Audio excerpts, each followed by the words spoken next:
পাকিস্তানের পর এবার ভারত মিশনের জন্য টেস্ট দল ঘোষণা করল বাংলাদেশ। চোটের কারণে শরীফুলকে নিয়ে ঝুঁকি নেয়নি বোর্ড, বলছেন নির্বাচক হান্নান সরকার। প্রথমবারের মতো টেস্ট দলে ডাক পেয়েছেন জাকের আলী। বাঁহাতি পেসারের ঘাটতি থাকলেও 4 পেসার ও বাড়তি স্পিনারের পাশাপাশি ব্যাটিং গভীরতা বাড়ানোর ব্যাখ্যা দিয়েছেন হান্নান।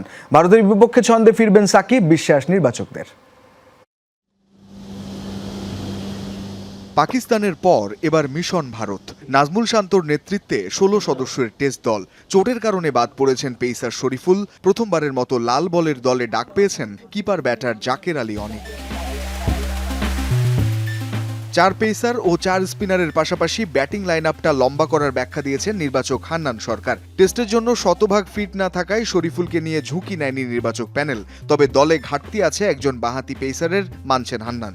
লেফট আর্ম একজন পেস বোলার থাকলে যেটা হয়, টিম কম্বিনেশন অনেক সময় একটা ভেরিয়েশনের অপশন থাকে, কিন্তু আসলে এখন তো আমাদের অপশন আসলে নেই। আমি যদি জেনুইন 8 জন ব্যাটসম্যানের সঙ্গে ওই যে সাকিব মিরাজকে ঢুকাই, তাহলে কিন্তু 10 জন ব্যাটসম্যান হয়ে যাচ্ছে। সো 4 জন স্পিনার, 4 জন পেস বোলার, 10 জন ব্যাটসম্যান। সো আমাদের মানে ব্যালেন্সের জায়গা থেকেও কিন্তু আমরা কোনো দিক দিয়ে পিছিয়ে নেই। গত মাসেই বাংলাদেশ এ দলের হয়ে পাকিস্তান সফরে দুর্দান্ত 1 সেঞ্চুরি করেছিলেন জাকের আলী। 172 রানের ইনিংসের সেই পুরস্কার দ্রুতই পেলেন জাকের। টেস্ট দলে প্রথমবারের মতো ডাক পেলেন 26 বছর বয়সী এই ব্যাটার। লাল সবুজের জার্সিতে এখন পর্যন্ত খেলেছেন 17 টি-20। তবে ঘরোয়া ক্রিকেটে তার পারফরমেন্স সবচেয়ে উজ্জ্বল লাল বলেই। প্রথম শ্রেণীর ক্রিকেটে 49 ম্যাচে 3000-এর কাছাকাছি করেছেন রান, গড় প্রায় 42।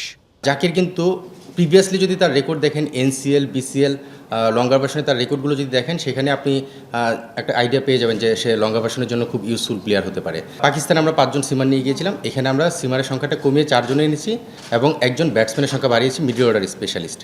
টেস্টে বাংলাদেশ চ্যালেঞ্জ নিতে প্রস্তুত থাকলেও ভারসাম্য বিবেচনায় ভারতীয় দল অন্যতম সেরা হওয়ায় পাকিস্তানের মতো ডমিনেট করা সহজ হবে না, বলছেন নির্বাচক হান্নান। তবে তার বিশ্বাস, ভারত সিরিজের স্বরূপে ফিরবেন সাকিব।